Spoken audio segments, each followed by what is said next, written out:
the next video I was going to do, and I'm really sorry this chair is quite crooked, I don't know why, I'm just going to try not move as much as possible.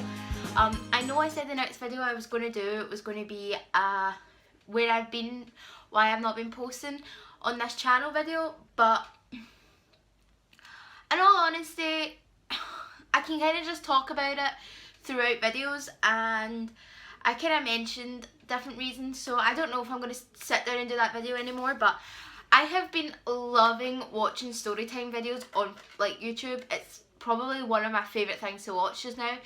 There's a girl, Olivia, I don't know her second name, but I watched, like literally, I have been watching her videos non-stop, and I'll link her down below and I'll write her name here or something, or link her channel here.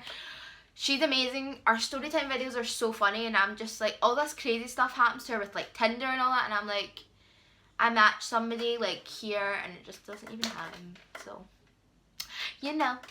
But yeah, so with all the sad stuff that's been happening in Paris recently, this messy bun is taking messy to a whole other level. Like there's like messy, and then there's like this bun bigger than my future. No, but with all the sad stuff that's been happening in Paris recently, I just thought I would like to do a story time about something I experienced when I was in Paris, and it's in no way bad. I thought it would just be nice to share some nice experiences about the city and just give it some love. I know there is some controversy, obviously I'm not going to get into that on my channel, but I still feel for the people of Paris that were affected by this, who obviously have nothing to do with it.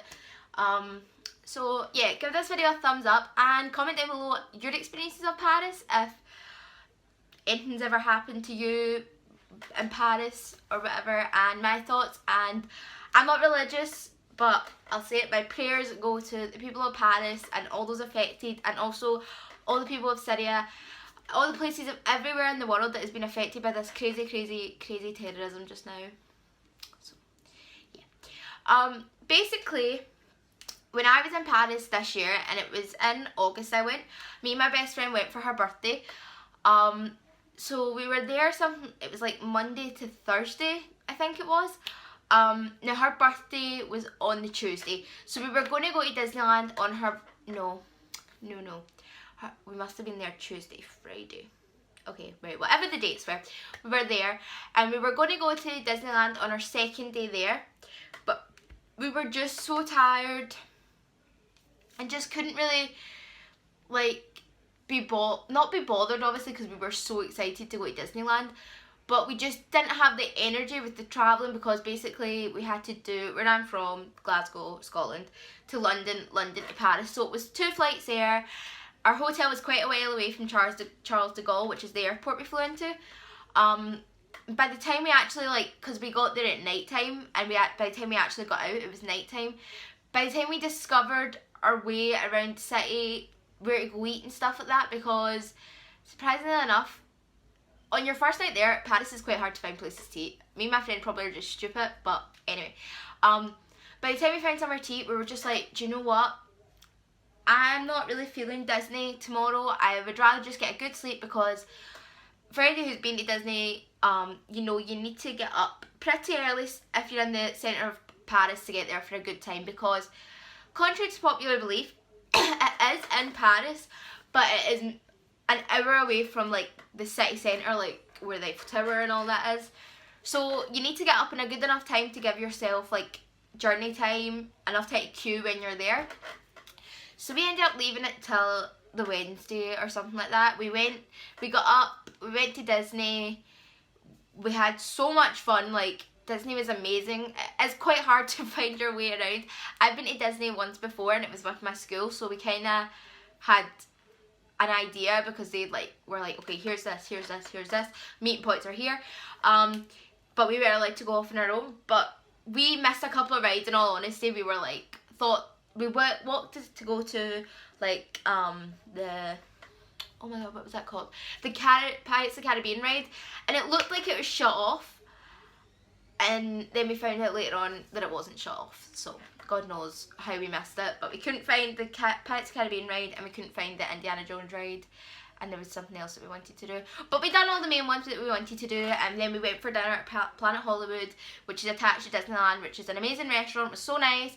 Staff are lovely. Everybody in Paris is lovely.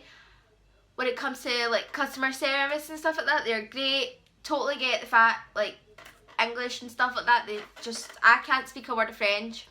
Well, I can count, but, and like say wee things, but not enough to keep a conversation going. And honestly, everybody was just so grateful.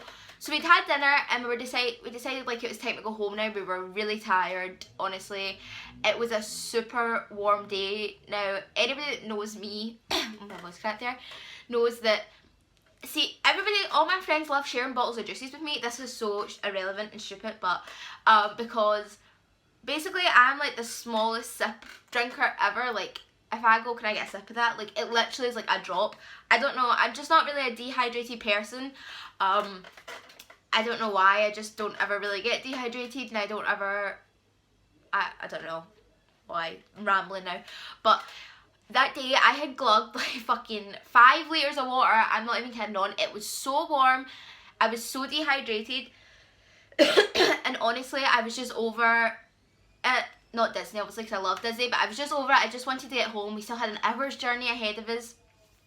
So I would say we left probably about 6ish maybe, by the time we went to get the train. Now, we had just missed the train because basically, when you got to the train station, which is attached to Disneyland, you had to buy a ticket to be able to get through the barriers, and we just missed one, like, because of the ticket queue.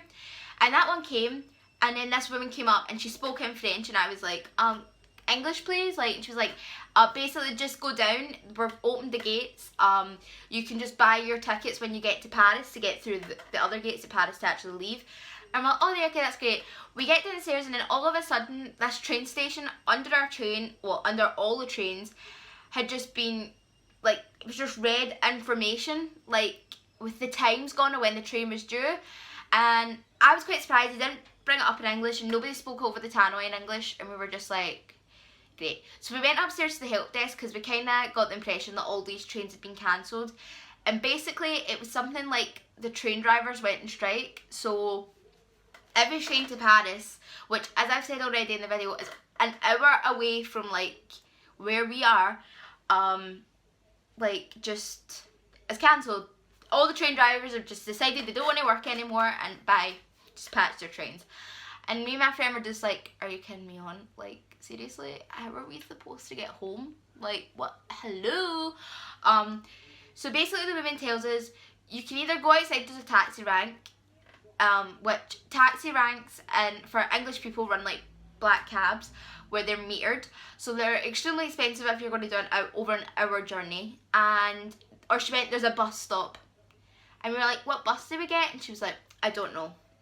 And we were like, okay. She was like, go over and ask at the bus stop. Now we go over the bus stop, and there's not one person in that whole like bit of bus stop that like is able to help. It's just all other people trying to get back to Paris, centre of Paris. And so we go to the taxi rank, and there's like one taxi coming every 5 minutes, and there was like 150 people in front of us, and we were just like, we're going to be stranded here forever. So Disney's actually open till like 11 o'clock at night, so we were kind of thinking, well, why don't we just stay at Disney till the park closes? I know we're super tired, but why don't we just stay till the park closes, and then we could maybe, you know, like, see if the trains are back on. And then we were both just like, no, because what happens if we're not back on? Then we're stranded here at 11 o'clock at night. So we decided to go back in and ask somebody else, and this woman was really helpful. She gave us like the bus number that we were supposed to get, and basically we had to get a bus to Paris East, and then get the train from Paris East to somewhere else, and then we had to get 2 metros home.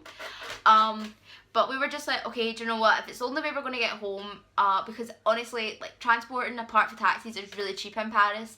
It's like 75 pence from a ticket M or something, which ticket T, and it gets you like everywhere basically.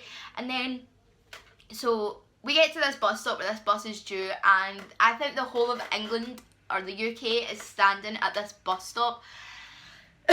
and one bus pulls up, and like it is something out of like a zombie apocalypse, where this is like the only surviving bus and everybody's trying to get on it so they don't die. So me and my friend don't get on that bus, and honestly it's like, have you ever seen the pictures where it's like somebody and they're, well not somebody, it's like in India and all the people are like hanging out the windows and stuff like that. This is what it was like trying to get on this bus. The doors wouldn't shut on the bus, there was that many people crammed on it. So then we had to wait, and the next one came maybe about 10 minutes later, and I was like, Laura, we are not missing this, because this bus stop is just going to get busier and busier. And we'd started talking to this woman and her daughter, and we kind of got separated because I just grabbed my friend's hand, and I'm quite small, which is handy because I could just kind of wiggle our way and drag her through the queue. So we got to the door of the bus, and there was these Chinese people in front of us who had like a baby and a pram and then another daughter, and people were pushing me and Laura, and we were like, guys, and basically these Chinese people are shouting, mon petite, like trying to tell the crowd like, we have babies, can you please let us on, we've got a pram. So me and my friend are obviously trying to help get this pram on, and we are screaming, so it kind of looks like we're with this Chinese family, mon petite, like, so nobody cares about the fact that these children are getting crushed basically, and this guy can't get his pram on and his wife's like stuck, and we're like, guys, mon petite, and people are just looking at us like, what the fuck. And we eventually get on the bus, and oh my god, it was so warm. It was like something out of like a survival camp, I'm not kidding on, where they're taking you to like freedom. Everybody just wanted on this bus because it was the only way home, and it was crazy. And looking back now, like then it was so scary, because in the end we did get home safe. We had to go to another train station, and then as I said, we had to get another 2 metros. We found our way, we were super proud.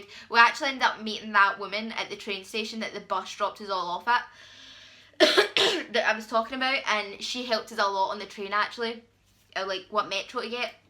But Laura was super good with the metro, she got it. I'm more of a bus person, but she takes trains, so she everywhere, whereas I take buses everywhere, so she just got the metro. And then we got home, and we FaceTimed our mum, because it was like, oh my god, and I phoned my mum, and it was literally crazy. And it sounds so bad, like it's so funny now looking back at it, and like the funniest part is us just trying to get on with these Chinese people, like screaming mon petite for their kids, and oh my god, like it's just one of the, like, out of the whole Paris trip where we done all the sightseeing stuff and we went to the restaurants, like that was just the funniest part for me. It was the craziness, which was great, because like for two teenagers, well, she turned 20, but for me to be 19 and her to be 20, to be able to get herself from like one end of Paris all the way back to the other, like literally, he does Disneyland, he does our hotel, like we got from A to B by ourselves basically. Like it was just like a really proud moment, and we were just both like, we got in our hotel room and we were just like, what the fuck happened? Like how, why, what, I don't even get it.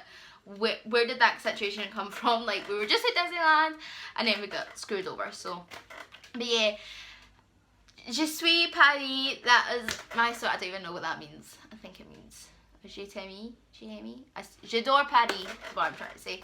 I just love Paris. It's a beautiful city, and I really hope that the people of Paris are safe and the people all around the world are safe. And yeah, so I hope you guys enjoyed this storytime video. As I said, I'm back and I'm making more videos now, so keep watching, subscribe, and I don't know if this is going up before or after my next episode of Fab to Flab, but if it is, it isn't, that doesn't matter. But check out my series Fab to Flab. It's me losing weight, hopefully. Don't look like I'm losing weight in this jumper though. So yeah.